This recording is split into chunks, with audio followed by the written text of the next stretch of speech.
retrouver aujourd'hui pour une nouvelle vidéo. Ça fait un petit peu longtemps, j'ai l'impression qu'on n'a pas fait de vidéo comme ça, face cam, vous et moi. Vraiment, dernièrement, il y a eu des vlogs, il y a eu Axel, mais vous et moi, ça fait longtemps qu'on s'est pas retrouvés. Et en plus, ça fait longtemps qu'on s'est pas retrouvés pour vous faire un point lecture, puisque je me rends compte que là, ce que je vais vous proposer, c'est le point lecture de mes lectures du mois de janvier. Voilà, nous sommes fin février. Tout est bon, on est bien. Pas de soucis, je suis pas en retard. Non, c'est une impression d'optique. Non, si, je suis grave en retard. Et je sais pas comment je me suis... j'arrive même pas à me rendre compte comment j'ai réussi à avoir ce retard sur mes points lecture. En général, les points lecture, je vous les sors plutôt au plus tard en milieu de mois pour les lectures du mois précédent. Et là, je sais pas. Mais il est là parce que au bout d'un moment, il faut que je vous le fasse parce que les lectures, bah, il y en a certaines, elles datent d'il y a presque 2 mois. Donc c'est plus forcément très frais dans ma tête. Mais il y a quand même eu du très bon au mois de janvier. Vraiment du très bon. Et il y a eu d'autres choses. Bon, c'était là, quoi. C'était là, on va dire. Donc, j'ai combien de lectures à vous présenter? 2, 4, 6, 8, 10 lectures que j'ai fait au mois de janvier. Même s'il y en a une, vous allez voir, c'était la lecture commune, en fait, sur le Discord du mois de décembre, que j'ai complètement raté avec les vlogmas. Enfin, je suis complètement passée à côté. Donc, vous m'avez déjà entendu en parler durant les vlogmas, justement. Eh bien, je l'ai quand même terminé en janvier et j'ai lu, je pense, plus de la moitié en janvier. Donc, ça passe en lecture de janvier. Mais vous allez voir, je suis très contente quand même de mon mois de janvier. C'était super chouette. Et on attaque tout de suite. J'arrête pas de dire « et ». Marie, mets tes points à la fin de tes phrases, vraiment. On attaque donc tout de suite avec mes premiers avis sur les lectures de janvier. C'est parti! J'ai tout d'abord commencé l'année avec un service de presse que j'avais reçu vraiment à la toute fin du mois de décembre. Je sais même plus si je vous l'avais présenté dans le book haul du mois de décembre. Il faudra que je regarde ça parce que je suis plus sûre. Il me semble vraiment que je l'ai reçu entre Noël et le 1er de l'an, donc ric-rac. Et du coup, ça a été ma première lecture de l'année 2024 et du coup du mois de janvier. Il s'agit de La Princesse et le Croque-Monsieur. Écrit par Deya Muniz et publié chez Hachette Roman dans leur collection de graphiques. Vous l'avez vu pas mal tourner parce que tous les partenaires qui l'ont reçu, on l'a quand même lu relativement vite. C'est un graphique, donc effectivement ça se lit vite et c'était trop bien, c'était trop bien. Je vais d'abord vous pitcher le truc. Alors vraiment, vous allez souvent me voir regarder les 4e de couverture. Comme je vous dis, celui-ci ça a été ma première lecture du mois de janvier. Je crois que je l'ai terminé le 2 janvier. On est actuellement le 23 février. C'est plus très frais dans ma tête, mais c'était trop bien, ça je m'en souviens. Du coup, on est dans un monde, on est dans un royaume en fait, où il y a donc des lords, des ladies, et on va suivre Lady Camembert, celle-ci, qui est la fille unique de ses parents. On ne connaît pas sa mère, on ne voit jamais sa mère, et dont le père va décéder relativement tôt dans l'histoire, et elle se retrouve du coup seule héritière du domaine et de toute la fortune de son père, sauf que une femme ne peut pas hériter, et donc Lady Camembert va faire le choix de devenir Lord Camembert. Elle va donc se faire passer pour un homme auprès de la noblesse, auprès des autres, pour pouvoir garder sa fortune, puisqu'elle refuse de se marier. Tous les prétendants qu'on lui a proposés, bof, merci, non merci, quoi. Et du coup, elle va se faire passer pour un homme et elle est très intéressée par la mode. C'est quelque chose qui la branche énormément. Et elle va être très tentée d'assister à un bal. Non, c'est pas vraiment un bal. Si, c'est peut-être un bal. Ça doit être un bal organisé par la princesse Brie, et du coup c'est un bal où Lord Camembert va aller s'illustrer en arrivant avec une superbe tenue, et du coup la princesse Brie et Lord Camembert vont commencer à se côtoyer, à s'apprécier avec tout un autre groupe d'amis, et on va comprendre qu'une petite romance en fait va naître entre nos deux personnages, sachant que princesse Brie est une femme, Lord Camembert est une femme aussi, même si c'est sous les traits d'un homme. Et du coup, on va suivre cette romance FF et découvrir la vérité, vous vous en doutez bien. C'était beaucoup trop bien. Faut que je vous montre un peu les graphismes qui sont vraiment magnifiques. Vraiment, regardez-moi. Regardez-moi ces demoiselles comme elles sont belles. Vraiment, c'était fabuleux. J'ai adoré, un vrai coup de cœur. C'est une vraie bouffée d'air frais. C'est très drôle aussi. Tout a un rapport au fromage, comme vous pouvez le comprendre.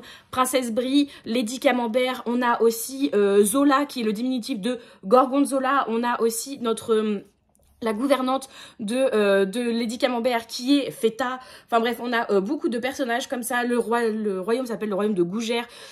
Vous comprenez qu'on est très branché sur le fromage et ça vous donne faim, vous avez envie de découvrir plein de fromages après avoir lu ces romans graphiques. Et c'était vraiment très chouette, vraiment super cool. Si vous êtes tenté, je vous encourage vraiment à lire à la fin les notes de l'auteurice. à la toute fin, qui sont vraiment très intéressantes. Et en fait, on comprend que cette histoire est pas mal calquée sur son histoire personnelle, même si elle n'évolue pas dans le royaume de Gougère, dans la vraie vie. Mais on sent que les personnages sont très inspirés de son propre couple. Et c'est vraiment... Elle est très drôle, l'auteuriste, en plus, dans ses notes. C'est très intéressant. Elle met des photos, en plus, pour illustrer. Et c'est trop mignon! C'est trop mignon! Non, vraiment, j'adore. Regardez. Regardez-moi ça! Elles sont pas trop belles. Elles sont trop belles. C'est trop belle. Bref, vraiment je vous le conseille, ça se dévore. Le seul problème c'est qu'on a juste envie d'en avoir plus. Les dessins sont magnifiques, l'histoire est vraiment fraîche. Elle révolutionne rien dans le genre, mais les personnages sont bien faits, l'humour, les points d'humour sont... Il y en a tout le long, mais c'est jamais trop ou c'est jamais pas assez. C'est vraiment très bien dosé. Et puis c'est juste une ode à l'amour comme ça, et puis oh c'est trop mignon, c'est vraiment trop mignon. C'est un livre que je pense que je vais relire. Vous savez, quand vous avez besoin d'une petite lecture doudou, carrément celui-ci il fait totalement l'affaire, il se lit vite. Donc vous avez un petit coup de déprime, vous avez un petit coup de calgon, vous dites oh ça va pas trop en ce moment, bim, vous lisez ce livre là, allez, en 1 heure c'est plié et ça vous remonte le moral quoi. C'est un rechargeur de batterie de bonne humeur, vraiment je vous le conseille fortement. Il est au prix de 17 €. Et franchement, je trouve que c'est pas abusé. Vous savez, je suis honnête avec vous hein, sur les prix, même si c'est DSP, souvent je peux vous dire, ah non, celui-ci, je trouve qu'il est trop cher. Celui-ci, je trouve que 17 €, en vrai, il fait le taf parce que c'est tellement une bouffée d'air frais, c'est tellement une bouffée de bonne humeur que vous allez kiffer. Et c'est des 17 € qui seront très très bien rentabilisés en plus. Bah, vraiment, c'est trop beau quoi. Mais regardez-moi ça! C'est magnifique! C'est magnifique, vous allez vous marrer, vous allez avoir votre petit cœur qui va faire « Mouah !» Je vous le conseille fortement. Je vous les présente pas forcément dans l'ordre parce que autant je me souviens que La Princesse et le Croque-Monsieur c'était ma première lecture du mois, autant après, je sais plus du tout. Je me souviens, non en plus je suis même pas sûre que c'était ma dernière lecture du mois. Je ne sais plus en fait. Mais le prochain que je prends, il s'agit de Nos âmes tourmentées, écrit par Morgane Moncomble et publié chez Hugo dans leur chez Hugo New Romance dans leur collection Poche. C'est un livre que l'on m'a offert et que l'on m'a demandé de lire sur Twitch et je suis tellement contente. Merci beaucoup à toi Jade de m'avoir demandé de le sortir de ma palle parce que c'était vraiment très chouette. Déjà merci à toi de me l'avoir offert parce que c'est toi qui me l'as offert en premier lieu.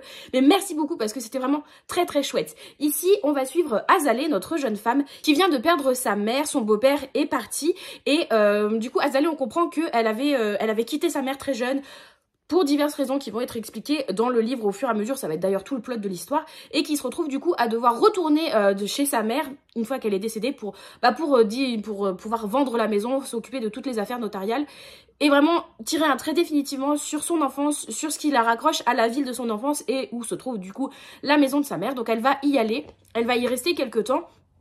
Et elle va faire la rencontre de son voisin qui s'appelle, je me souviens grave bien, pas du tout, je me souviens pas du tout comment il s'appelle, Eden, de son voisin Eden, qui lui est son voisin du coup, est garagiste dans le coin, il a un petit groupe d'amis et il connaît Azalée de réputation puisque Azalée avait la réputation dans son lycée d'être... je vais pas passer par 4 chemins, d'être une salope en fait. Vraiment, elle couchait avec tout le monde. On l'a traitée de tous les noms puisque elle était très libérée sur sa sexualité et c'est quelque chose qui au lycée, eh bien malheureusement, ne passait pas.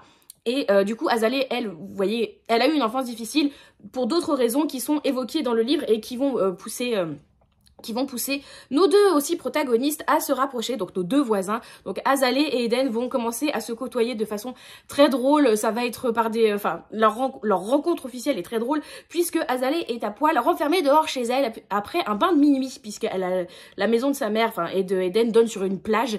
Et donc elle était partie faire un bain de minuit et elle se rend compte qu'elle avait laissé tout fermé chez elle, que tout s'était fermé chez elle à part une petite fenêtre et qu'elle est à poil en train d'essayer de s'introduire chez elle. Voilà, et Eden arrive à ce moment-là en se disant: ah, elle est toute nue la voisine, je sais que c'est ma voisine, mais elle est quand même toute nue la voisine, qu'est-ce qu'elle essaye de faire? Donc bref, vous voyez, c'est déjà très cocasse leur rencontre, et toute leur relation comme ça va être au début beaucoup de piques qu'ils vont s'envoyer, puisque Azalée refuse de s'attacher à qui que ce soit dans cette ville qu'elle déteste absolument.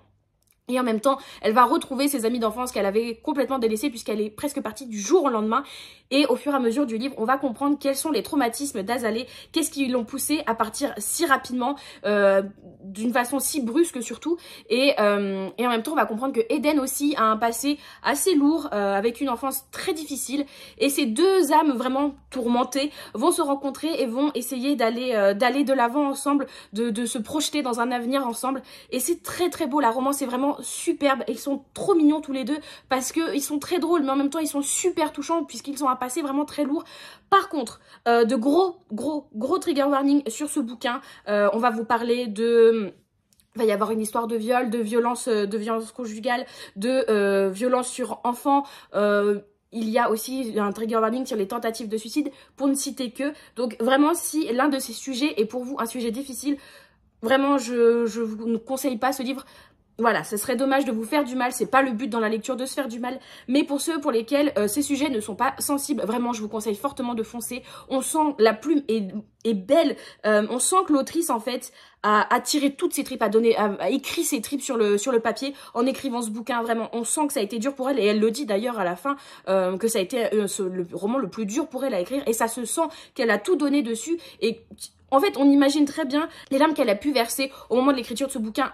Il se sent en fait, il est naturel, il est sincère comme bouquin, il est beau, la plume est belle, leur histoire d'amour est si touchante et en même temps tu vas passer par toutes les émotions. C'est un vrai ascenseur émotionnel ce bouquin, il se dévore en plus, vraiment impossible de le lâcher. Je sais plus, je crois que c'est un soir, je me suis couchée très tard parce qu'il fallait que je le termine. Ce n'était pas possible que je m'endorme avant d'avoir le fin mot de cette histoire et de savoir comment ça se terminait pour nos deux protagonistes et pour tous nos personnages, parce qu'on va suivre du coup tout leur groupe d'amis aussi qui sont tous très touchants, qui ont tous quelque chose, qui ont tous leur vie aussi.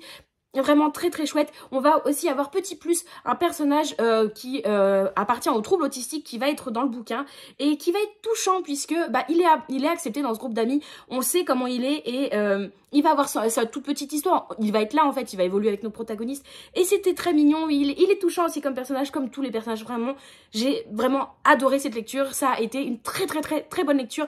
Pas un coup de cœur puisque vous savez que la romance et moi c'est quand même pas mon genre de prédilection, mais une très très bonne lecture et vraiment les gens comme moi qui sont aussi pas forcément fans de romance, je vous le conseille quand même parce que c'est pas une romance juste où oh bah là on s'aime, il y a des petites péripéties mais à la fin on s'aime. Non, il y a une vraie histoire de fond, ça aborde des vrais sujets très durs et il y a des émotions, vous allez passer par toutes les émotions, je vous le dis. Vraiment, je vous conseille aussi fortement celui-ci, il était trop bien. Ensuite, je me rends compte que je m'étale beaucoup, ça fait longtemps que je vous ai pas fait d'avis lecture. Ensuite, j'ai aussi lu le premier tome de Alunia écrit par Teeves et publié ici en poche chez le livre de poche jeunesse et sinon en grand format chez les éditions Plume Blanche. Il s'agit d'un service de presse reçu de la part de la maison d'édition et je les en remercie. Eh bien écoutez, ça faisait longtemps, franchement déjà je l'avais reçu de la part de la maison d'édition juillet ou août je crois, quelque chose comme ça, donc ça fait quand même plusieurs mois qu'il était dans ma palle et en fait il me faisait peur ce bouquin, il me faisait peur parce que les éditions Plume Blanche déjà me font peur au niveau de la mise en page. Désolée, je crois que j'ai eu un bug. Je vous disais, c'est tout petit, les éditions Plume Blanche, c'est papier bible. Et vraiment, ça me faisait un peu peur parce que je savais en plus que c'était un univers qui avait l'air quand même assez dense. Et je me suis dit, non mais Marie, tu vas jamais t'en sortir, tu vas mettre 15 ans à lire ce bouquin. Et donc, j'ai trouvé la parade parfaite, je l'ai écouté. Et oui, en fait, je l'ai très très peu lu, papier, je veux dire, et je l'ai presque exclusivement écouté. Et en audio, pépitas, vraiment, c'était génial, le livre est génial, mais la narratrice en plus, oh là là, génialissime, génialissime vraiment cette narratrice. Si vous avez un compte Audible et que vous êtes tenté de découvrir Alunia, sachez que le tome 1 d'Alunia fait partie de l'abonnement Audible, donc ça ne vous coûte aucun crédit, vous pouvez l'avoir gratuitement on va dire. Donc vraiment, foncez, n'hésitez pas, c'est vraiment une pépite. Mais d'abord, de quoi que ça te cause? On va donc suivre Léa, une jeune femme, je sais pas quel âge elle a, Léa. Bon, on va dire qu'elle a un début de vingtaine. Elle est toute jeune et elle est passionnée par les orages. Et l'histoire commence où un orage justement se profile et Léa veut aller le photographier parce qu'elle adore ça. Sauf qu'elle va se retrouver foudroyée et elle décède dès le début en fait. Donc Léa est capoutasse suite à un foudroiement. Pas nice, mais elle n'est pas morte en mode bon bah voilà c'est la fin, the end, merci, au revoir, on remballe, c'était super, un livre qui fait un chapitre. Non, elle se retrouve catapultée dans le monde d'Alunia, donc un monde complètement fantasy, et surtout elle se retrouve catapultée dans un groupe de rebelles au pouvoir en place, à l'empereur en place. Et du coup, là, j'ai trouvé que ça faisait très Star Wars, vraiment, les rebelles contre l'Empire, parce que c'est un empire. Et là, tu te dis, oh, attendez, est-ce que c'est l'Empire contre-attaque? Mais je ne sais pas.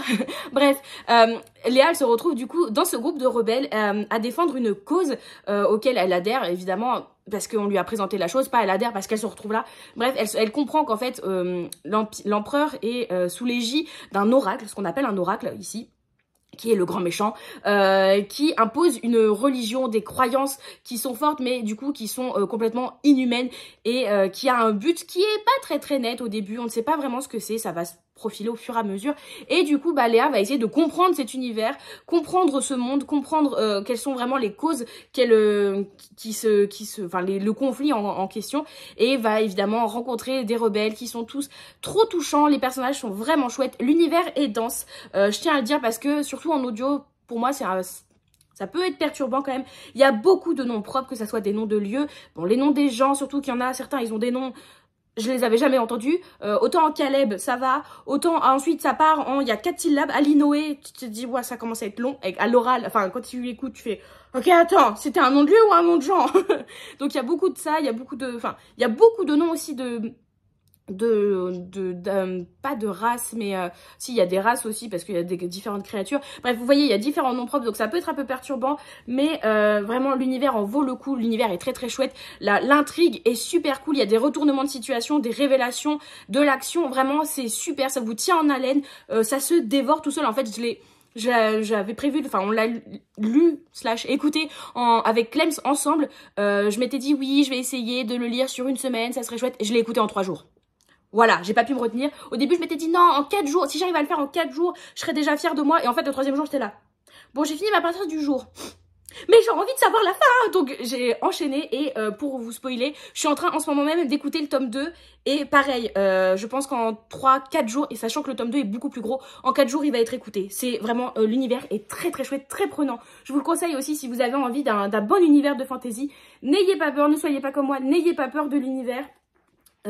Ça va bien se passer, ça va bien se passer. En plus, Tease, elle est très drôle. Elle apporte des touches d'humour que j'aime beaucoup. Ses remerciements à la fin sur le tome 1 m'ont fait mourir de rire. Je suis en mode ouh.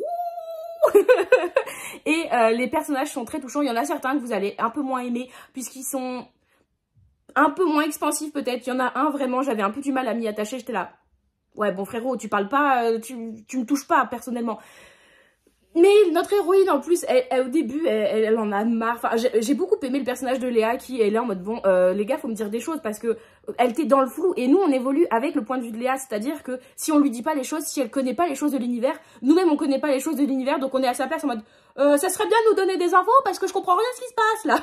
Et donc, j'aimais bien le fait de vraiment, tu t'identifies très, très facilement à Léa de ce point de vue-là. Et c'était très très chouette. Et on a 2 points de vue d'ailleurs dans ce livre, je tiens à vous le dire. Et un autre point de vue qui apporte vraiment quelque chose, des informations qu'on n'aurait pas eu en ne suivant que Léa. Donc c'était vraiment très très cool. Je vous le conseille fortement et je vous dis, je suis en train de lire, en train d'écouter actuellement le tome 2. Et c'est une duologie qui se dévore, vraiment. Il se passe toujours quelque chose, vraiment. À la fin de chaque chapitre, tu te dis... Non, faut que j'en sache un peu plus parce que tu peux pas me laisser comme ça, c'est pas possible. Donc vraiment, Alunia, si vous n'avez pas encore franchi le pas, allez-y, allez-y. En poche, il est à 8,90 €. Vraiment, il fait combien de pages? Il fait 430 pages. Allez-y, foncez, c'est vraiment très très chouette. Et c'est une duologie en plus, c'est une saga que vous pouvez vite commencer et vite terminer. Le bon plan. Sur une note un peu plus légère qui n'a rien à voir, j'ai lu La papeterie Tsubaki, écrit par Ogawa Ito et publié aux éditions Piquier. C'est donc ici un livre de littérature japonaise qui est dans ma palle depuis aussi un bon bout de temps et qui m'a aussi été imposé sur Twitch de la part de Posy. Donc merci beaucoup à toi de me l'avoir imposé.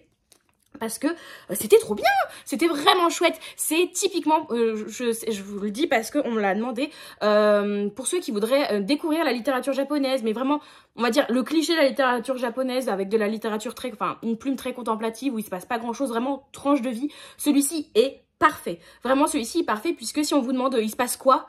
Bah, il se passe pas grand chose, il se passe rien en fait. On va juste suivre ici le quotidien de Hatoko. Hatoko qui vient de perdre sa grand-mère.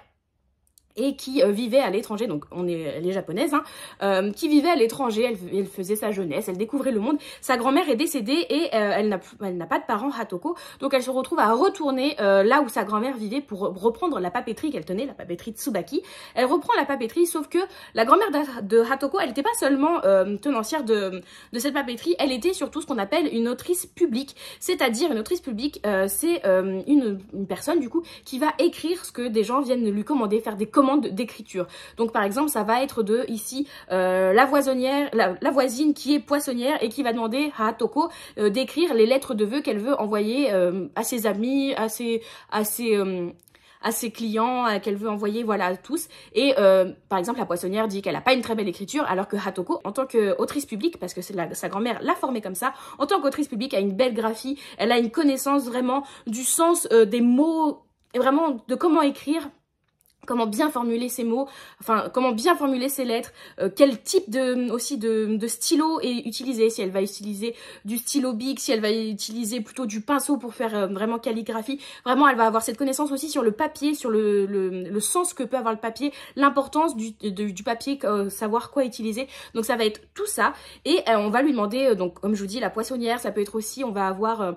un homme qui va venir lui demander, qui vient de divorcer avec sa femme et qui va demander à Hatoko d'écrire une lettre pour envoyer à toutes les personnes qui ont assisté au mariage, pour les remercier d'avoir assisté au mariage, mais que il vient de divorcer, mais les remercier car ce mariage a quand même été le résultat de plusieurs années de bonheur avec sa femme, tout ça, tout ça. Donc en fait, à travers ces lettres, à travers les missions qui vont lui être confiées à Hatoko, on va suivre comme ça la vie de plusieurs personnes. Et aussi la propre vie de Hatoko qui va bien s'entendre avec sa voisine qu'elle ne côtoyait plus, puisque je vous dis elle vivait à l'étranger. Elle va découvrir sa voisine, elle va faire la rencontre d'autres personnes. On va suivre son petit quotidien agrémenté du coup des petites histoires comme ça, des clients qui viennent la voir pour écrire. Elle va faire du coup des rencontres, on va découvrir des relations humaines, ça va être très très chouette. Et pour moi c'est pour ça que je vous dis que c'est typiquement cliché de la littérature japonaise, puisque la littérature japonaise c'est souvent ça en fait. On est dans un contexte très chill où il se passe pas grand chose, mais ce qui va primer, ça va être vraiment les relations humaines entre les différents personnages. On va découvrir les histoires des gens, voilà. Et à travers les histoires des gens, on va découvrir des personnalités, on va découvrir des histoires. Enfin, c'est vraiment très très chouette. Moi j'aime beaucoup, c'est tout posé, ça se lit très bien. Et pour moi, le gros avantage de ce bouquin par rapport à d'autres de littérature japonaise, c'est que comme je vous le disais, l'écriture ici a une forte importance. Et du coup, on va avoir très souvent dans le livre, à chaque fois en fait que Hatoko écrit une lettre, on va déjà nous dire, vous allez avoir en italique par exemple, ici, hop, la lettre que écrit Hatoko par rapport à ce qu'on lui a demandé. Et après, vous allez toujours avoir la version vraiment comme si on avait scanné en fait ce qu'elle avait écrit. Donc c'est vraiment très très chouette. Donc c'est écrit manuscritement. Donc là, vous en avez une. Hop. Qu'est-ce qu'on va avoir? Hop, là, on va en avoir une autre par exemple juste ici. Et on va en avoir comme ça plusieurs. Et à un moment, elle en écrit des très longues. Donc des fois, elles font plusieurs pages. Hein. Quand vous voyez ici, hop. Vous voyez, des fois, ça va vous prendre plusieurs pages. Donc c'est très très chouette. Vous n'avez pas besoin de comprendre le japonais, hein, puisque je vous dis juste avant, à chaque fois c'est écrit en français ce qui est dit dans cette lettre, mais ça peut vous permettre de voir à quoi ressemble du japonais manuscrit, donc c'est quand même très très cool. Et vous avez par exemple au début des explications de quand Hatoko étudiait, enfin apprenait à bien écrire par sa grand-mère, et donc... on vous montre quelques caractères, ici c'est 3 caractères, le i, le ro et le ha, qui veulent rien dire, hein. C'est comme si vous écriviez des lettres comme si. Mais justement, ça, on vous explique comment Hatoko se retenait, comment les écrire et bien les écrire. On vous dit par exemple le i, pour elle c'était donc celui-ci, hop, celui-ci. Pour elle c'était 2 amis qui bavardaient gaiement, assis face à face dans une prairie. Le ro, donc celui-ci, pour elle représentait un signe majestueux à la surface d'un lac. Voilà, on vous donne des petits tips comme ça. Donc c'est très très chouette. Ça peut vous permettre de voir un petit peu à quoi ressemble le japonais. Vraiment, c'est très très cool. Ça se lit très bien. Juste préparez-vous, parce que je n'avais pas vu ça venir. Le livre est seulement découpé en 4 parties. Donc il y a 4 chapitres et c'est tout. Donc c'est très peu découpé. Donc ça peut être un peu frustrant des fois où vous dites « Faut que j'arrête de lire, mais je n'aime pas m'arrêter en plein milieu d'un chapitre. » Préparez-vous, ça va être le cas. Après, il y a des sauts de ligne quand on change un petit peu d'histoire avec un nouveau personnage et tout ça. Mais en gros, l'histoire, on va suivre Hatoko sur une année et chaque partie, donc les 4 parties, vous l'aurez compris, représentent chacune une saison. Donc on commence, je sais plus, on commence en hiver, je crois. On commence totalement en été, pas du tout. Donc on commence en été, on va suivre comme ça. Et puis vous voyez en plus ce qui est chouette, vous avez, hop, des caractères. C'est très très chouette, c'est très très chouette. Et en plus, donc, Hatoko retourne dans la ville de Kamakura, là où vivait sa grand-mère. Et vous avez une petite carte de la ville de Kamakura. Et comme ça vous permet de voir les différents endroits où vont aller les protagonistes. Ça vous permet de voir un petit peu ce que ça fait. Donc c'est très très chouette. Et aussi, comme tout bon livre de littérature japonaise qui se respecte, on va beaucoup faire allusion à la nourriture, à ce que les personnages vont manger. C'est pas forcément important, mais on vous le dit très souvent. Et là, ils sont en train de manger ceci, ils sont en train de manger cela. Parce que la nourriture, c'est quelque chose de très important chez les Japonais. Donc préparez-vous, ça va vous donner envie de découvrir la nourriture japonaise pour ceux qui ne connaissent pas, ou alors d'en manger pour ceux qui connaissent et qui aiment ça. Perso, il m'a donné faim ce livre et j'étais là, oh c'est vrai que c'était bon ça, oh puis ça aussi c'était bon. Vraiment ça m'a donné envie de prendre un billet pour le Japon juste pour pouvoir me déguster un très très bon ramen, je vous le dis tout de suite. Je vous parlais en introduction de cette vidéo qu'il y avait un livre que vous avez beaucoup vu passer durant les vlogmas puisque c'était la lecture commune du mois de décembre et donc il est bien temps de vous le présenter. Il s'agit donc du premier tome de Nevernight écrit par J. Christophe et publié chez De Saxus. Quel beau bébé. C'était donc, comme je vous le disais, la lecture commune sur le Discord du mois de décembre.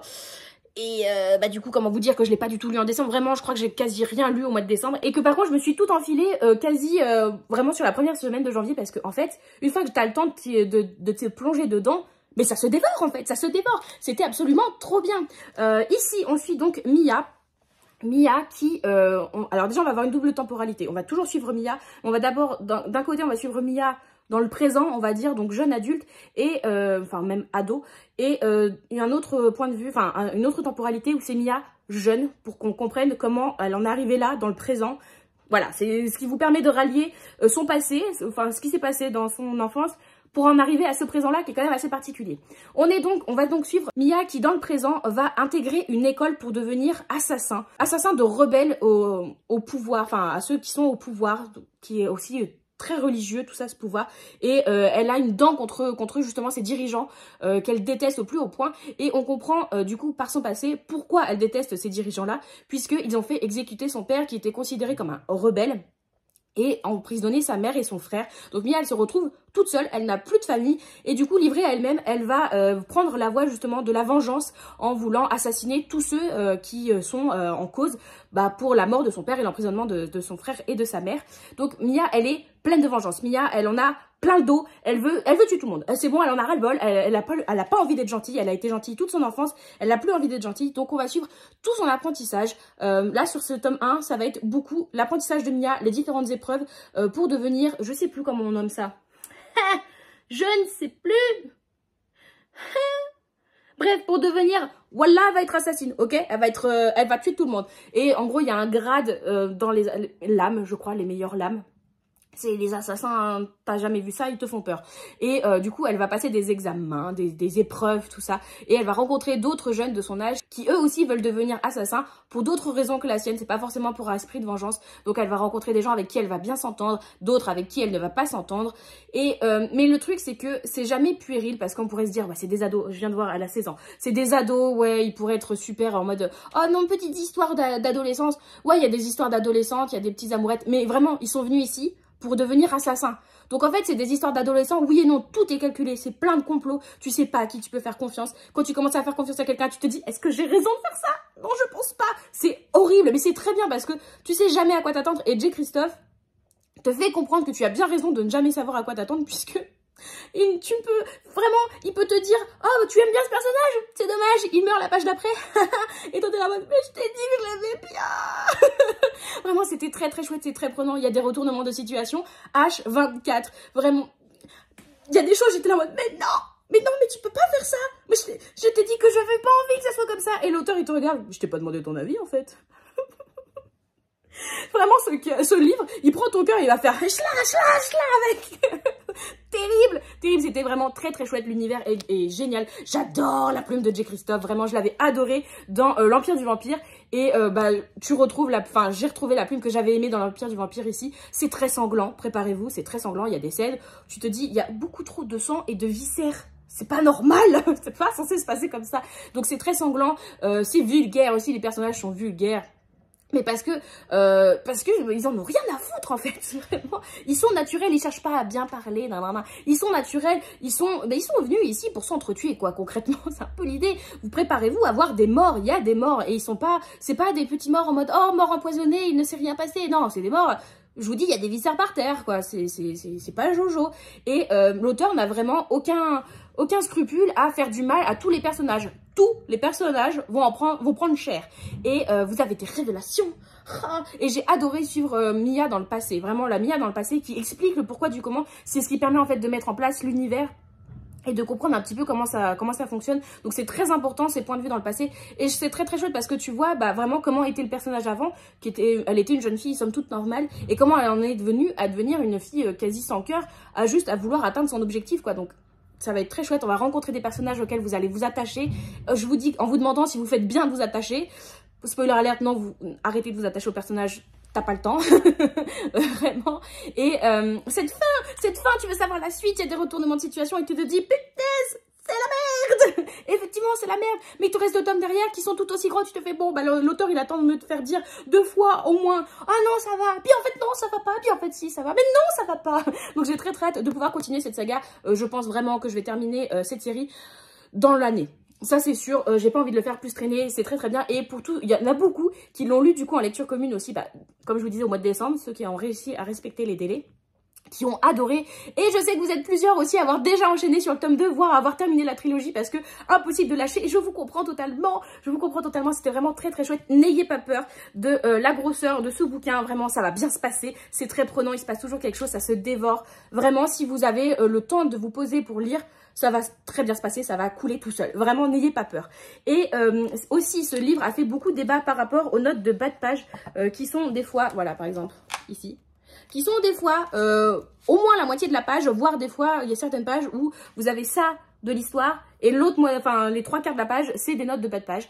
Sachez que les notes de bas de page, en fait, sont écrites par ici un personnage, en fait. C'est pas l'auteur qui les écrit, c'est vraiment comme si c'était le personnage qui vous narre l'histoire, qui fait ses propres notes. Et en fait, vous pouvez complètement décider de ne pas les lire. C'est ce que j'ai fait puisque j'étais en retard sur cette lecture commune. Et le but du jeu, c'est que je voulais vraiment foncer. Ça ne vous enlèvera rien à la compréhension de ne pas lire ces notes de bas de page. Au début, je les lisais, donc je les ai lues pendant peut-être 150, 200 pages. Donc, j'ai quand même compris comment elles fonctionnaient. Et en fait, ces notes de bas de page qui sont du coup écrites par un personnage, déjà, elles sont très drôles parce que le personnage qui nous narre l'histoire est très drôle. Mais surtout, vont permettre de vous apprendre plus de choses sur l'univers, sur le monde, sur les termes en fait qui sont utilisés, qui des fois sont peu ou pas expliqués, mais je vous dis, ça vous gênera jamais dans votre lecture, mais si en fait, c'est des notes de bas de page qui sont utiles si vous voulez vraiment avoir une connaissance 100% de l'univers. Voilà, c'est du lore, on va dire. C'est vraiment des notes de lore. Donc si vous vous en fichez, si vous voulez vraiment juste l'histoire, l'action telle quelle, vous pouvez foncer sans les lire, il y a zéro souci. Si vous voulez vraiment avoir l'entièreté de la connaissance de l'univers, lisez-les, ça va être vraiment chouette. Moi, ce que j'ai fait du coup, et ce que je me suis dit, c'est que comme je vous disais, là mon but c'était surtout de faire un peu une lecture, pas express, mais vraiment d'essayer d'aller le plus vite possible, donc je les ai pas lus. Mais vu comment j'ai adoré ce tome 1, je pense que ça va être la même chose et j'espère que ça sera la même chose sur les 2 autres tomes de la trilogie. Et je pense la relire d'ici quelques années et à ce moment-là, ça sera une relecture, donc je serai plus chill pour le lire. Et à ce moment-là, je pourrai lire justement les notes de bas de page. Comme ça sera une relecture, mais quand même avec des éléments de découverte, donc ça sera très chouette. En tout cas, aussi une lecture que je vous recommande fortement. Si vous l'avez dans votre palle qui traîne et que vous m'avez un peu peur, n'ayez pas peur, ça va très bien se passer. Préparez-vous juste, je vous dis, on s'attache à personne, règle d'or ici. Et si vous l'avez dans votre wishlist et vous êtes là, oh, je sais pas, ça a l'air bien, mais en même temps, est-ce qu'il vaut sa hype? Oui, voilà. Lisez-le. Et pour ceux qui l'ont lu, dites-moi ce que vous en avez pensé parce que c'était trop bien. Ensuite, on change encore totalement de registre. J'ai l'impression que vraiment, à chaque fois, je vous souffle le chaud et le froid d'un livre à l'autre. Puisque j'ai lu aussi durant le mois de janvier, Souviens-toi de moi, écrit par Alison Derry, qui est publié aux éditions Hachette Roman. Je remercie la maison d'édition aussi pour celui-ci, qui est un service de presse. Je l'avais demandé puisque c'est une romance FF. Et finalement, je n'en lis pas tant que ça. Et je me rends compte que les 2 services de presse Hachette Roman que je vous présente ce mois-ci, c'est 2 romances FF. Donc en fait, si j'en lis un petit peu. Mais parce que justement, j'ai envie de me centrer aussi sur les romances FF. Que j'aime beaucoup ça. Et ici, cette romance a une particularité puisque l'une de nos 2 protagonistes, donc du coup Stevie, on va suivre Stevie et Nora qui sont du coup en couple, mais la romance, comme je vous dis, a une particularité puisque Stevie va faire une chute et va devenir amnésique sur les 2 dernières années. Pas de chance, nos 2 jeunes filles sont en couple depuis 2 ans. Stevie ne se souvient du coup pas du tout de Nora, qui est vraiment, avec qui elle partage une très belle histoire d'amour. Elles sont très mignonnes toutes les 2, et d'autant plus que leur histoire d'amour est belle, puisqu'elles sont obligées de la vivre cachée, puisqu'elles évoluent toutes les 2 dans un petit village, j'imagine des États-Unis, en Californie. Donc dans un petit village aux États-Unis qui est très religieux, qui est très conservateur et du coup qui n'accepte pas du tout l'homosexualité, évidemment, vous vous en doutez malheureusement. Donc elles sont obligées de vivre cachées. Déjà on sait que Stevie, qui est d'origine coréenne, je crois que c'est coréenne, bref elle est d'origine asiatique et donc du coup elle le porte sur elle évidemment, hein, elle est typée.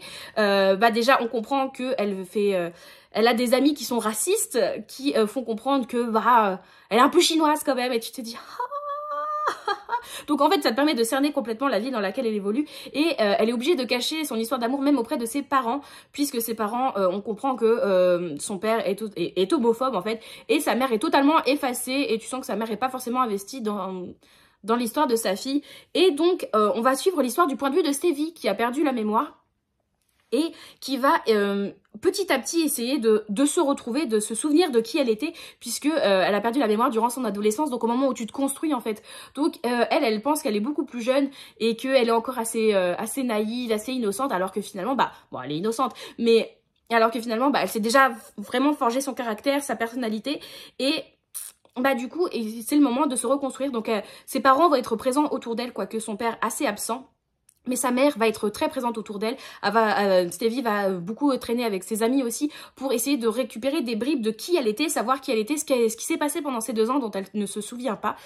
Sauf que malheureusement, comme je vous dis, finalement, ses proches ne savaient pas qui était vraiment Stevie, sachant que Nora, officiellement, ces personnes, donc elles ne peuvent pas vraiment se côtoyer. Nora, elle est malheureuse comme les pierres de voir Stevie, et tout en sachant que Stevie, bah, finalement, ne la voit pas, on va dire, puisqu'elle la voit, mais elle ne sait pas qui c'est.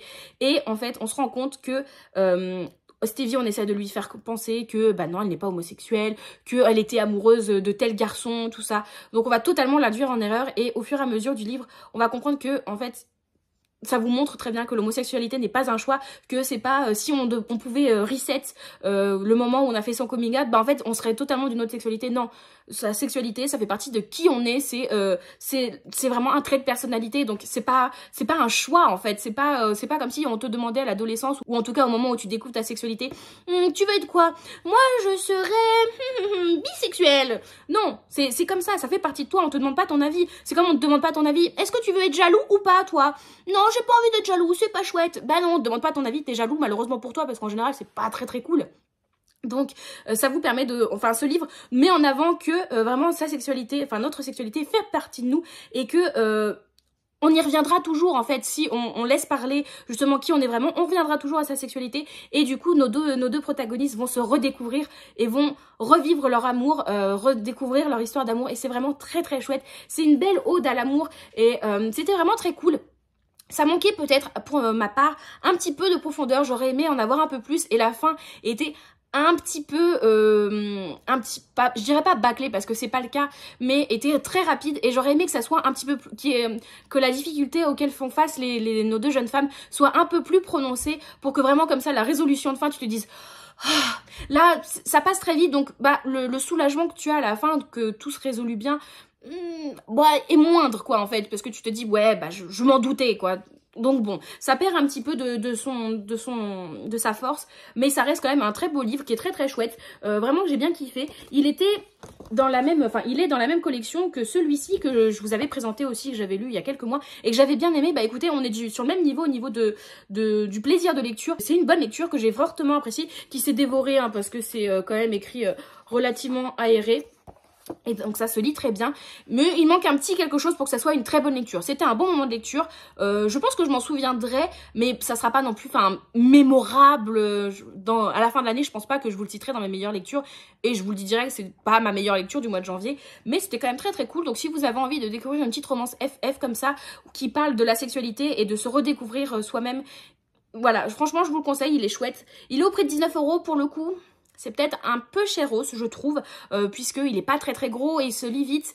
Donc, si vous avez l'occasion de l'emprunter ou de le trouver d'occasion, je vous encourage en tout cas à le découvrir parce qu'il mérite d'être lu, je trouve. Je vous parlais juste avant de la lecture commune du mois de décembre qui était Nevernight, que j'ai fini en janvier. Eh bien, il y avait quand même une lecture commune au mois de janvier que j'ai terminée en janvier, et il s'agissait de Rose éternelle, écrit par Ophélie Duchemin et publié aux éditions Plume Blanche. On est ici sur une réécriture de La Belle et la Bête. Je ne vais pas plus vous pitcher le livre puisque j'ai l'impression qu'on l'a vu passer absolument partout depuis sa sortie. Voilà, je vais pas beaucoup plus m'étendre sur le résumé. On est sur une réécriture de La Belle et la Bête, et voilà. Vraiment, j'ai pas grand chose de plus à en dire au niveau du résumé. Je pense que vous savez à peu près de quoi il en retourne. Je me rends compte que je n'ai plus beaucoup de temps, donc il va falloir que je me dépêche puisque je pars travailler après. Il me reste encore 3 livres à vous présenter en plus de celui-ci.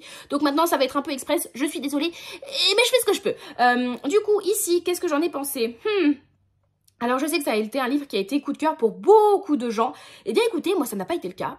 J'ai passé un bon moment de lecture, mais c'est un livre que je trouve surcoté. Vraiment, honnêtement, je suis désolée de vous le dire, mais je le trouve pas mal surcoté. J'ai passé un bon moment de lecture, mais il révolutionnait pas non plus les réécritures de La Belle et la Bête, même si la malédiction qu'a subie la Bête est un peu novatrice dans le sens où... il y a une profondeur sur la malédiction, sur ce qui a causé que notre prince soit une bête, certes, mais c'était pas non plus, enfin j'étais pas en haleine. La plume des fois est un peu longue quoi, il y a des longueurs sur des tournures de phrases. Des fois tu te dis franchement tu fais des phrases longues, alambiquées, pour pas grand chose, tu pouvais aller plus rapidement au point. Je l'ai aussi beaucoup écouté, quasi exclusivement écouté d'ailleurs. Je pense que je vais faire ça pour quasi tous les livres des éditions Plume Blanche que j'ai. Parce que vraiment, je trouve que, je suis désolée de le dire, hein, mais je trouve que les éditions Plume Blanche en papier, c'est indigeste. C'est indigeste, les pages sont interminables, t'as l'impression que tu passes 15 ans sur une page, donc je les écoute, puisqu'il est aussi disponible sur Audible, donc pour moi, c'est l'alternative parfaite. Ça ne me gâche en rien mon plaisir de lecture, donc vraiment, je sais pas si je vais continuer à acheter en papier du Plume Blanche. Ça, autant les prendre sur Audible, quoi, vraiment. Je suis désolée, mais je peux pas, j'aime pas du tout leur mise en page, et pourtant leur manuscrit m'intéresse beaucoup, puisque je serais très curieuse aussi de découvrir la suite de cette saga, puisqu'ici, c'est une saga sur les réécritures de contes qui sont dans un même univers. Donc là, je vous disais, La Belle et la Bête, le tome 2, Murmure de l'Océan, est basé sur une réécriture de La Petite Sirène, et le tome 3, Fil d'Or, sur une réécriture de Réponse. Donc les 3 tomes sont quand même, vous pouvez, je crois, les lire indépendamment, mais c'est dommage parce que vous passez à côté de quelque chose, donc autant les lire dans le bon ordre. Et ici, donc, pardon, je reviens à mes moutons, j'ai bien aimé, c'était chouette, les personnages étaient sympas, mais en fait, tout était bien, mais rien ne s'est démarqué. À aucun moment, je me suis dit, oh, ça c'est trop bien, ça c'était trop chouette. J'ai passé un bon moment de lecture, mais voilà, quoi, c'est pas mémorable, même encore, enfin, je l'ai fini en plus mi-janvier, allez, fin janvier, il y a tout pété, 1 mois et demi, et je suis pas capable de vous ressortir grand chose de ce bouquin en fait. J'ai passé un bon moment sur la lecture, donc ça je suis contente parce que à partir du moment où je passe un bon moment durant ma lecture, pour moi c'est réussi. Mais je m'en souviens pas quoi, il m'a pas marqué. Et pour vous dire, j'ai lu quelques mois plus tôt... comment ça s'appelle? Un sorcier noir et éternel, qui est aussi une réécriture de La Belle et la Bête, pour le coup, que j'ai préféré, puisque ça apporte plus de choses, avec une héroïne handicapée, déjà pour moi, qui est un point positif, un changement entre, enfin, quelque chose qui commence dans notre monde réel, pour ensuite aller vers un monde de fantasy. Là, tout est dans un univers de fantasy. On a des complots politiques, ça c'est sympa, mais... ouais, voilà, rien ne s'est démarqué, rien ne s'est mis en avant, et après... ça a été un coup de cœur pour beaucoup de gens, donc vraiment ne prenez pas mon avis comme l'avis général. Je suis encore un petit peu en arrière, visiblement, par rapport à celui-ci. J'ai l'impression de revivre un peu ce que je vis avec Crescent City au quotidien, quoi. Mais c'était sympa, j'ai très envie de découvrir la suite de l'univers, enfin de la saga en tout cas, puisque j'ai beaucoup plus d'espoir sur celui, sur la réécriture de La Petite Sirène, puisque j'espère qu'il y aura Ursula. On va pas se mentir, mon rêve c'est d'avoir Ursula, sachant qu'on a une ouverture quand même, on nous présente les sirènes ici, donc on a une ouverture sur ce qui sera la suite de la saga, et on a encore pas mal de questions qui restent non répondues par rapport à de la magie qui serait présente, qui n'est pas très peu exploitée ici, sur des personnages qui ont une certaine importance dans l'univers, dont on nous parle ici, mais qu'on nous définit pas complètement, ou en tout cas qu'on comprend pas toute l'ampleur de ce qu'ils sont par rapport à l'univers. Donc il y a encore beaucoup de zones d'ombre, donc je suis quand même curieuse de savoir tout ça. Mais l'histoire de celui-ci, nos 2 protagonistes, c'était sympa, c'était un bon bouquin. Mais voilà, si je devais lui donner une note, je pense que je lui donnerais 3,5, 4 sur 5. Ça irait pas plus haut quoi. Mais j'ai passé un bon moment, mais voilà. Faites-vous votre avis dessus, et je crois que pareil, sur les gens qui ont participé à la lecture commune, il y a eu des gens qui l'ont adoré, d'autres gens qui l'ont... je crois même qu'il y a eu des abandons, donc vraiment, et d'autres gens qui étaient comme moi, en mode c'était sympa, donc vraiment il y a eu de tout. Donc je pense que c'est vraiment le genre de livre, faut que vous le lisiez pour vous faire votre avis, donc si vous l'avez dans votre palle, lisez-le, faites-vous votre avis, et je serais très curieuse pour savoir, ceux d'entre vous qui l'ont lu, qu'est-ce que vous en avez pensé? Dites-moi ça en commentaire. Savoir si vous êtes une majorité à avoir eu un coup de cœur, à l'avoir abandonné, ou au contraire à être là en mode... ouais, je serais très curieuse, donc dites-moi tout ça en commentaire. Je vais passer très vite sur le prochain, puisque c'est un livre qui n'est pas encore traduit en français, puisque c'était le livre de la Fairyloot que je lisais ce mois-ci. Il s'agit de The Scarlet Alchemist, écrit par Kylie Lee Baker, donc dans l'édition Fairyloot, hop, bim bim bim, il est très très beau, il est magnifique. Ici, on est en Chine, il y a longtemps, voilà, c'est à peu près ce que je peux vous dire. On est en quelle année? Ça se passe quand? En 775, pardon, c'était pas il y a longtemps, c'était il y a très très longtemps. Et on va suivre notre héroïne qui s'appelle, punaise, j'ai bouffé son nom. Elle s'appelle Zilan, en plus, si c'était facile. On va suivre notre héroïne Zilan qui vit du coup dans un coin très pauvre de la Chine. Elle n'a plus de parents, elle vit avec son oncle, sa tante et ses cousins qui l'ont recueillie. Et Zilan et ses 2 cousins, enfin Zilan a la particularité de manier l'alchimie, parce que ici l'alchimie existe, de manier l'alchimie qui permet de ressusciter les gens. Donc c'est quand même un peu sympathique et du coup certains elle fait ça illégalement puisqu'elle n'est pas autorisée à le faire, on n'a pas le droit d'utiliser l'alchimie, seuls les alchimistes officiels de l'impératrice peuvent utiliser l'alchimie, les autres ne sont, ceux même qui peuvent la manier ne sont pas autorisés à le faire, donc elle le fait de façon totalement illégale et elle son objectif c'est justement de devenir alchimiste impériale pour pouvoir utiliser son pouvoir comme elle le souhaite et apporter de l'argent puisque les alchimistes gagnent beaucoup d'argent et pouvoir apporter de l'argent à son oncle, sa tante et les sortir de leur pauvreté. Donc Zilan et son cousin et sa cousine vont partir très rapidement vers la capitale pour justement faire face aux épreuves nécessaires et aux examens pour devenir alchimiste impériaux. Et Zilan du coup va suivre ces épreuves et va devenir alchimiste impériale et de là va découler beaucoup de choses. Elle va apprendre beaucoup de choses en étant dans la cité impériale, vraiment en côtoyant l'impératrice et sa cour on va dire. Elle va apprendre beaucoup de choses vont en découler. Elle va faire aussi la rencontre du prince qui s'appelle... je sais plus, comment il s'appelle le petit gars? Est-ce qu'on nous le dit? On me le dit pas. Bref, elle va faire la rencontre du gars. Oh là là, Marie, t'as pas de souvenir? J'ai pas de souvenir. Bref, elle va faire la rencontre du prince. C'est lui. Il est mignon, hein? Puis elle a pas l'air commode. Elle est pas venue ici pour enfiler des perles, moi je vous le dis. Mais donc voilà, on va les suivre tous les deux et ils vont évoluer tous les deux avec une quête commune. Voilà, je vais pas vous en dire beaucoup plus. Pareil, je vais aller très vite dans mon avis. C'était sympa.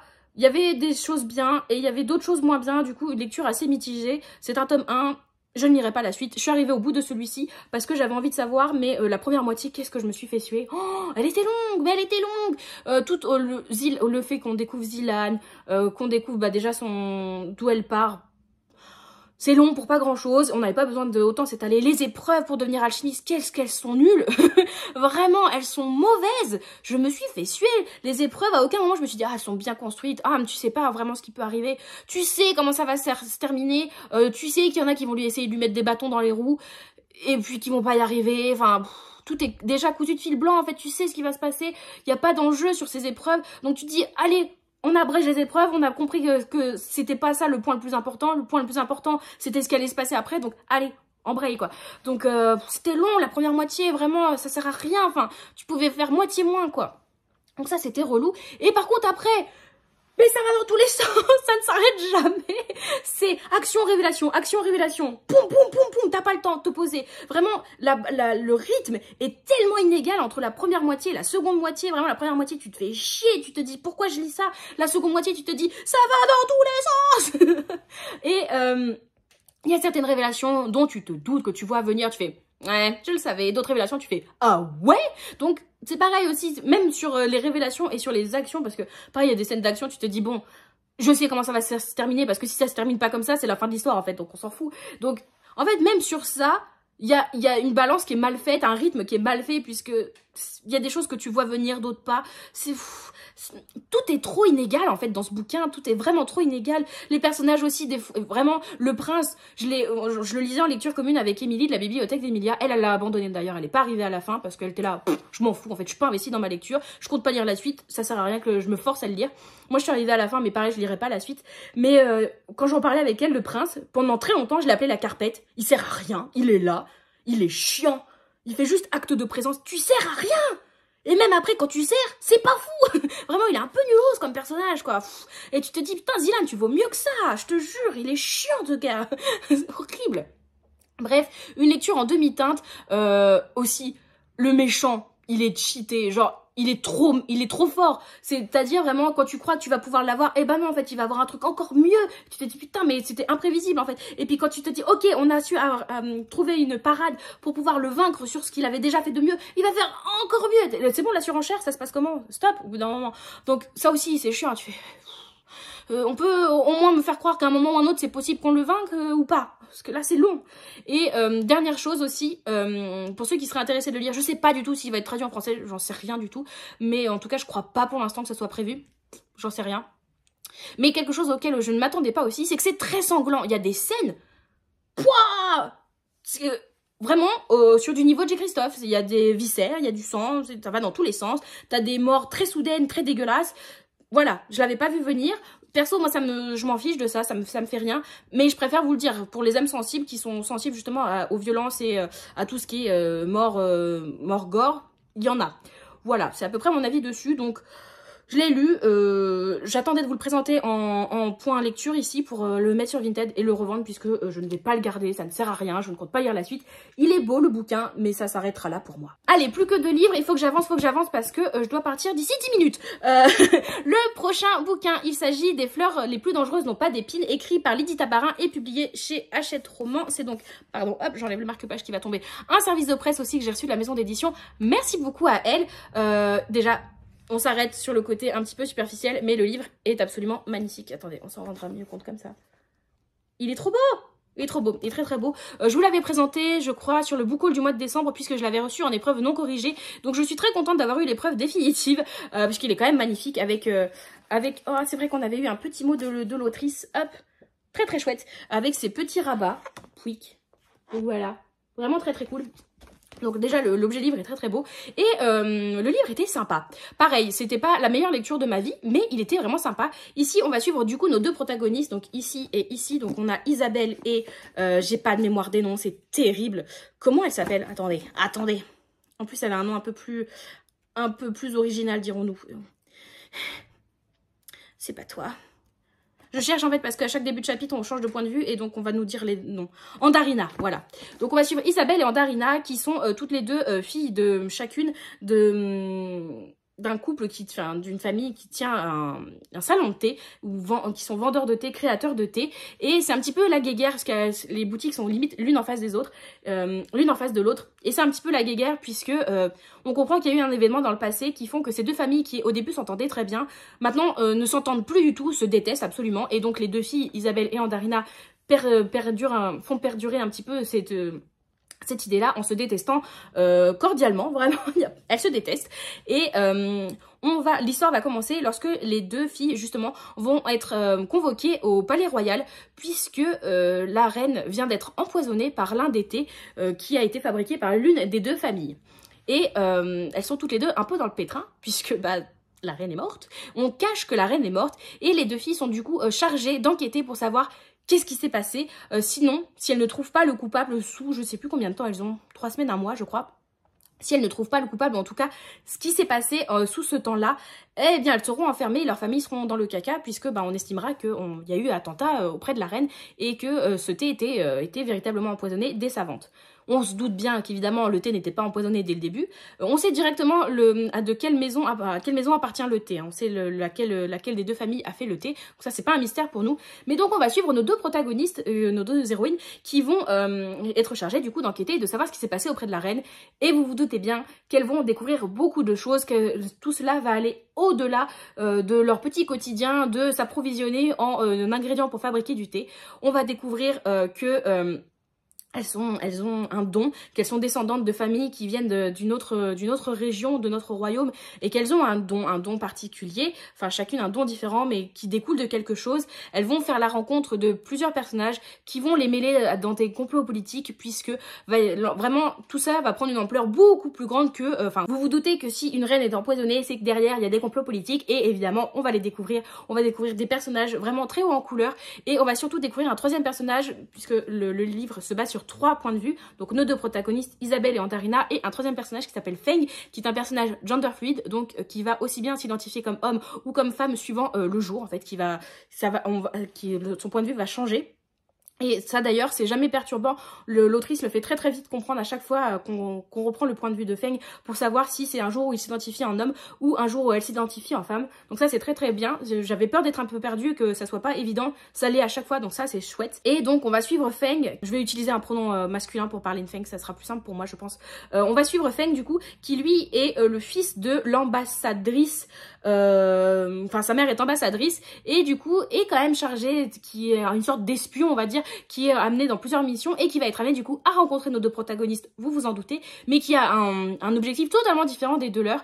Donc ils vont s'allier sans vraiment s'allier et vont vraiment essayer de contrecarrer des plans machiavéliques. Donc c'était vraiment sympa, j'ai vraiment beaucoup aimé. Pour moi la grosse force de ce bouquin c'est que déjà on a des héroïnes noires. Feng, on comprend que c'est un personnage qui est typé asiatique, donc ça c'est cool, il y a de la représentation au niveau des différentes ethnies, donc ça c'est très très chouette. Mais surtout c'est un livre qui va mettre en avant, enfin qui va parler, qui va dénoncer l'esclavage, qui va dénoncer la discrimination vraiment, puisque ici on comprend que les personnes qui sont discriminées dans ce livre sont des personnes de peau noire. Donc on parle de ça, on vous parle aussi, on va amener justement ce côté d'esclavage, pas forcément par des personnes noires, mais ce côté d'esclavage avec des personnes qui sont vraiment esclavagées pour obtenir certaines choses, et des personnes qui profitent d'autres justement. Donc ça va être beaucoup mis en avant, et tu sens que c'est un sujet qui est très important pour l'autrice, puisque ça reste dans un univers de fantasy, donc on peut prendre du recul dessus, mais c'est très fortement dénoncé. Et c'est jamais trop lourd par contre, c'est dénoncé, mais c'est dénoncé puisque ça amène aussi des points de vue de personnages, ça découle des points de vue, de complot. Donc c'est très très bien amené, j'ai trouvé ça très chouette. Pour moi c'est la vraie force de ce bouquin, c'est la dénonciation de l'esclavage et de la discrimination, donc ça j'ai beaucoup aimé. Nos deux jeunes filles aussi sont très sympathiques. Il y en a une que j'ai préférée à l'autre puisqu'elles ont des caractères vraiment très très différents, mais toutes les deux sont fortement appréciables. Feng, je crois que c'est mon personnage préféré, je l'ai adoré. Feng, trop poupi. Et qu'est-ce que je voulais vous dire aussi, et si vous vous doutez que les deux personnages principaux étant créatrice de thé, on va dire, on va beaucoup faire allusion au thé, et ça vous donne tellement envie de boire du thé. Donc vraiment, si vous avez envie de lire ce bouquin et que vous aimez le thé, accompagnez-le d'un thé, c'est obligatoire, parce que sinon vous allez tellement frustré à chaque fois qu'on va vous parler thé, et ça revient quand même assez fréquemment. En tout cas, une très très chouette lecture que vraiment, si vous avez envie de découvrir c'est un one shot aussi, j'ai oublié de vous le dire, et ça c'est quand même un argument, on va pas se mentir. Donc si vous avez envie de découvrir un petit one shot de fantasy agrémenté d'un petit thé avec un fond de complot politique et de dénonciation d'esclavage, je vous le conseille fortement, il est très très chouette. Je vais pas vous mentir aussi, on a une petite romance FF, donc ça fait bien plaisir aussi, même si c'est vraiment, je dirais pas anecdotique, mais c'est pas vraiment du tout le cœur de la guerre ici, hein, vraiment pas. Il est au prix de 20 €. C'est un certain prix, mais l'objet livre, en fait, je trouve que ça va, il les vaut, c'est un one shot, donc vous vous dites pas, ouais, mais c'est 20 € pour le tome 1, 20 € pour le tome 2, 20 € pour le tome 3. Je trouve que ça va, il les vaut. Je peux comprendre que ça fasse un prix, ceci dit. L'objet livre est beau, donc vous comprenez que où sont un petit peu passés l'argent, vous avez des belles dorures, des rabats. Vous comprenez un petit peu, mais si vous trouvez que le livre est trop cher, je vous encourage quand même à essayer de l'emprunter ou à le trouver d'occasion pour le découvrir, parce qu'il vaut la peine d'être découvert. Vous allez passer un bon moment de lecture, je vous l'assure. Et enfin, ma dernière lecture du mois de janvier, qui a été aussi ma meilleure lecture du mois de janvier. Il s'agit du premier tome de The Prison Healer, écrit par Lynette Noni et publié chez Hachette Romans. Mais celui-ci, je l'ai reçu en cadeau, donc c'est pas un service de presse, c'est quand même une réception, je l'ai pas payé. Mais ça n'influe en rien mon avis lecture. Hein, qu'on se mette bien d'accord, mes avis lecture sont toujours honnêtes, que ça soit SP, pas SP, cadeau, pas cadeau, acheté, pas acheté. C'est toujours honnête, d'accord? Donc là c'est un cadeau, mais putain qu'est-ce que c'était bien. Merci beaucoup Clémence, à toi de me l'avoir offert. Merci aussi à toi de me l'avoir imposé sur Twitch. C'était trop bien, c'était génial. Ici on va suivre Kiva, qui a 17 ans. Elle a 17 ans. Elle a 17 ans. Qui a 17 ans et qui est prisonnière de la prison de Zalindov depuis 10 ans. Donc elle est rentrée là-bas quand elle avait 7 ans. Ce n'est pas normal. Mais bref, c'est une autre histoire, le pourquoi du comment elle est arrivée là. Donc Kiva est la guérisseuse, d'où le sous-titre « La guérisseuse de Zalindov ». Il y en a qui réfléchissent au sous-titre. Donc Kiva est la guérisseuse de Zalindov, cette prison absolument horrible qui ressemble plus à un camp d'exploitation pour les prisonniers qu'une prison lambda. Et elle vit là-bas depuis 10 ans. Donc elle est guérisseuse, mais elle est surtout chargée de marquer les gens, enfin les prisonniers quand ils arrivent au fer blanc d'un Z, je crois. Et non pas pour Zoro, mais bien pour Zalindov, malheureusement. Donc elle est pas mal détestée des prisonniers, puisque elle a le mauvais rôle d'entrée de jeu. C'est presque la première personne que l'on voit quand on arrive à Zalindov. Et elle vous marque tout de suite d'un Z. Donc vous vous dites, ah mais je l'aime pas trop, elle est un petit peu du côté des méchants. Et Kiva non plus n'aime pas beaucoup son rôle, mais écoutez, elle n'a pas le choix, puisque c'est soit ça, soit être exploitée, à aller dans des carrières, à trimer et à mourir assez rapidement, puisque les prisonniers en général ne durent pas très longtemps, on les exploite tellement qu'ils sont fatigués, sous-nutris, et donc en général ils périssent assez rapidement malheureusement. Donc on va suivre Kiva, comme je vous le disais, dans ce contexte-là, qui, elle, on comprend très rapidement, n'a qu'un seul but, c'est s'échapper, et elle est en communication avec son frère, sa sœur, je ne sais plus, avec l'un de ses frères ou de ses sœurs. pour s'échapper, qui fait partie de la rébellion, puisque on comprend qu'en dehors des murs de la prison, que l'on ne quittera pas durant tout ce tome, nous sommes dans un huis clos ici dans cette prison, mais qu'on comprend qu'au-delà des murs de cette prison, il y a un royaume qui est en place et qui est fortement contesté par une rébellion très forte, mais qui n'arrive pas à aller vraiment à prendre du poids et à contester le pouvoir en place pour le moment. Et du coup, Kiva, elle n'a qu'un seul objectif, c'est de sortir de cette prison, puisque c'est la raison pour laquelle elle a été emprisonnée, justement, cette rébellion. Son père était soupçonné d'appartenir à la rébellion et a été arrêté et du coup emprisonné. Et Kiva était resté avec son père et du coup a été emprisonné en même temps que lui. Son père est décédé depuis entre les 10 ans d'enfermement, est décédé. Il était lui-même guérisseur et donc elle a pris la relève. Et très rapidement dans cette histoire, un nouveau prisonnier va faire son arrivée dans la prison dont j'ai bouffé le nom. Comment qu'il s'appelle le monsieur? Jaren. Jaren va faire son arrivée et lui il arrive, il est chillax le gars, en mode ouais bonjour, comment ça va, bien ou bien?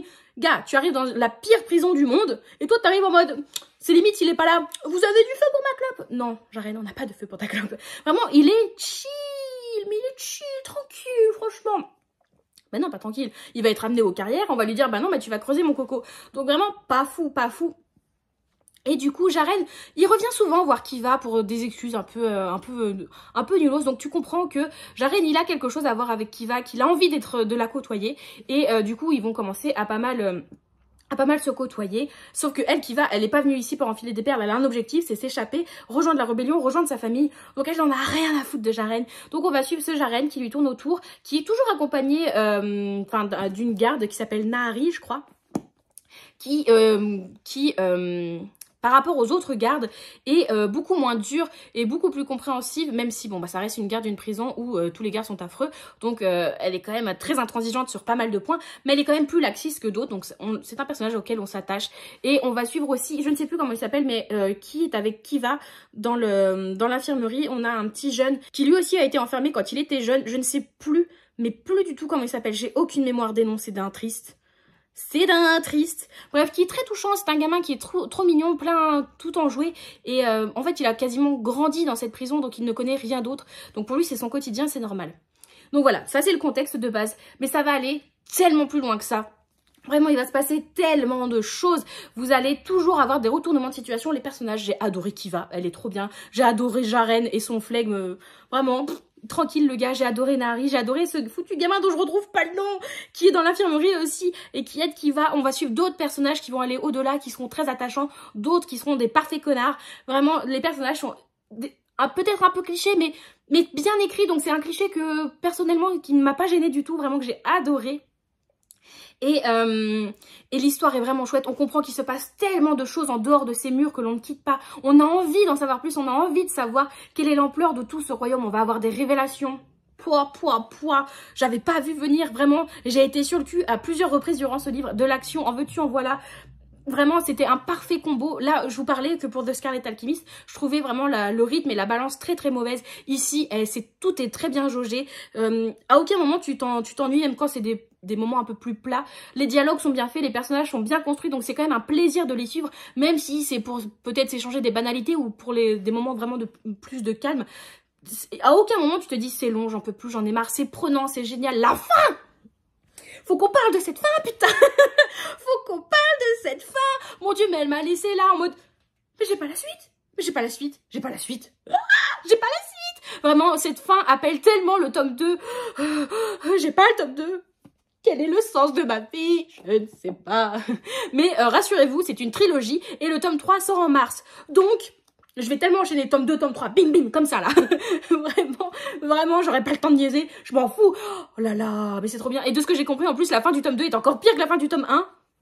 Ouais, non, je vais enchaîner le tome 2 et le tome 3, c'est pas possible autrement. Donc ouais, vivement la sortie du tome 3 là, parce que mes nerfs, ils en ont besoin, vraiment. Ma santé mentale en a besoin, je vous le dis. Je pense que je suis plus la même depuis que j'ai fini ce tome 1 sans avoir la suite. C'est pas possible, c'était trop bien. C'est vraiment génial. J'avais peur j'en attendais beaucoup en fait, parce que j'en avais entendu beaucoup de bons avis et je me suis dit, ça se trouve, j'ai pas aimé. Je sais qu'il y a un petit peu un côté romance, ça se trouve, la romance, ça va me gonfler. Pas du tout, la romance, elle est bien, mais elle est pas trop présente parce que les personnages, ils ont chacun leurs objectifs, chacun leur histoire, chacun leur passé, chacun leur but. Et la romance, elle est là parce que, bon, on aime bien une petite romance quand même. Mais franchement, elle est tellement minime et c'est tellement pas ça qui prime. Ah, c'est ce que j'aime, c'est les romances que j'aime, justement, les romances qui sont pas le plus important dans une histoire où vraiment, bah, chacun vit sa vie avant tout. Et, oh là là, franchement, c'était trop bien, c'était génialissime. Il se passe des trucs de fou furieux. Personne n'est épargné. C'est quand même plus minime que dans Nevernight où là vraiment personne n'est épargné. Mais vraiment chacun aussi prend cher. Il se passe des choses, il y a des actions, t'as des révélations. Ah, c'était vraiment trop bien. C'est vraiment trop bien. Je vous le conseille fortement de mon côté. J'attends impatiemment le tome 2 et le tome 3. Voilà, donc on finit cet avis lecture sur cette superbe lecture. Lisez The Prison Healer, c'est vraiment trop bien. C'en est donc tout de mon avis lecture très long sur le mois de janvier. Et c'est là que je me rends compte que ça fait trop longtemps que je n'ai pas fait d'avis lecture puisqu'il est beaucoup trop long. J'en suis désolée, mais vraiment, j'avais envie de vous parler de tous ces livres qui sont là, qui traînent depuis beaucoup trop longtemps sur mes étagères dont je ne vous ai pas parlé. J'espère que cet avis lecture vous aura plu. Pour l'instant, le mois de janvier étant déjà bien entamé, j'ai aussi eu de très bonnes lectures au mois de février. Pardon, j'ai dit janvier. Au mois de février. Le mois de février est aussi très riche en lecture. J'ai très hâte de vous présenter tout ça. Le prochain avis lecture devrait moins tarder que celui-ci. Donc, vous allez avoir peut-être deux avis lecture très proches l'un de l'autre. Je suis désolée, mais en même temps, sorry not sorry. J'espère que cette vidéo vous a plu. N'hésitez pas à me dire en commentaire si vous avez lu certains des livres que je vous ai présentés, ce que vous en avez pensé, si certains vous intéressent. Dites-moi tout ça en commentaire, je serais très curieuse de vous lire. Si vous avez envie de commenter, mais que vous ne savez pas quoi dire, qu'est-ce qu'on pourrait mettre? Eh bien, écoutez... qu'est-ce qu'on pourrait mettre? Mettez-moi des emojis de fromage. Parce que là, je vois La Princesse et le Croque-Monsieur, le premier livre dont je vous ai présenté. Mettez-moi des emojis de fromage, vraiment, tout ça en commentaire, tous les fromages. Je ne sais pas s'il y a beaucoup de genres de fromage, mais mettez-moi des emojis de fromage. Et sinon, et aussi je suis intéressée parce que ça a créé un vrai débat ce livre, quel est votre fromage préféré? Quel est votre fromage préféré? Je serais très curieuse parce que visiblement, de mon côté, c'est le gorgonzola. Mais j'ai l'impression que le gorgonzola n'est pas apprécié sa juste valeur et ça m'attriste fortement. Vraiment. N'hésitez pas du coup à me dire tout ça en commentaire, je vous y attends. En attendant une prochaine vidéo, vous pouvez me retrouver de façon quasi quotidienne, que ça soit sur Twitch, Insta ou sur Discord, dont les liens sont dans la barre d'infos comme d'habitude. Donc n'hésitez pas à venir me suivre par là-bas, ça me ferait fortement plaisir. Je vous invite aussi, si le cœur vous en dit, et ça me ferait fortement plaisir aussi, à liker, commenter, vous abonner. Et si vous êtes vraiment sympa, à partager la vidéo. Vraiment en ce moment, l'algorithme YouTube ne me pardonne rien. J'ai été absente et avec une présence un peu en dents de scie ces derniers temps depuis le début d'année. Et vraiment YouTube me le fait bien comprendre. Donc vraiment, merci pour votre soutien, il est fortement important. N'hésitez pas vraiment, si vous n'avez pas pris l'habitude de lâcher un petit like, ne serait-ce qu'un like sous les vidéos, ça aide énormément. Donc merci beaucoup à vous pour le soutien. Je vous souhaite à tous de très belles lectures et à une toute prochaine. Bye bye.